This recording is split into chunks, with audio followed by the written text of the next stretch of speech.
అందలేదా చూసుకోండి. చూసిన తర్వాత ఆ సెట్ అంది మనకు ఆ సెట్ తీసుకోండి మా ఫైల్ నుండి.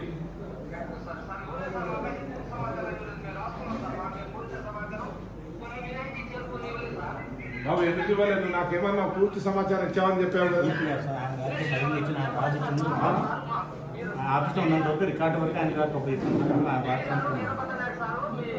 అరే నువ్వు మళ్ళీ నేను చెప్పింది ఒకటే. ఇప్పుడు రామకృష్ణ ఇచ్చాడా ఇవ్వలేదా? నువ్వు వీరభద్రం అని మాట్లాడతావు ఏంద్రా బాబు? ఇప్పుడు ఎవరు ఇచ్చారు? మన కనీసం వీరభద్రం దగ్గర ఆయన టైంలో ఆయన ఇచ్చారా?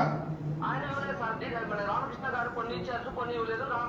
మీ సమక్షంలో కూర్చుని వీరభద్ర సార్ ఏమో ఇస్తా ఉన్నారు, ఆయన కూడా ఇవ్వలేదు సార్.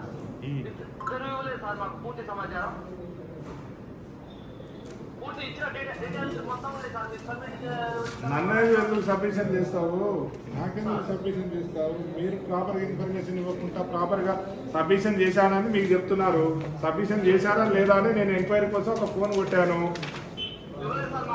మొన్న డీటీ గానే కలిసి వీరభద్ర సార్కి మీరు అమౌంట్ కట్టి తీసుకోండి సార్. మేము కమిషనర్ గారు మాకు ఇవ్వట్లేదంటే లేదమ్మా నువ్వు ఇవ్వము, డబ్బులు కట్టు ఇవ్వని ఏ రకంగా మాట్లాడారు సార్. నేను అక్కడ వెళ్తే ఇవ్వకుండా వెళ్ళిపోయారు సార్.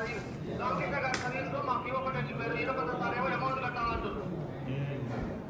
అంటే ఈ టైంలో డబ్బులు కట్టమని చెప్తున్నారా? అవును సార్.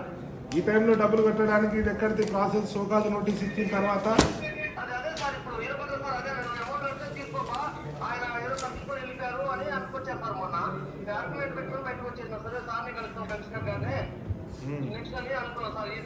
ఇప్పుడు రామకృష్ణ గారే మాకు కావాలని ఇవ్వలేదు సార్. రామకృష్ణ అసలు ఏంటి సర్వీస్ ఏమైనా మంచి కనీసం పార్ట్ ఆఫ్ ఇన్ఫర్మేషన్ ఏమైనా ఇచ్చిందా?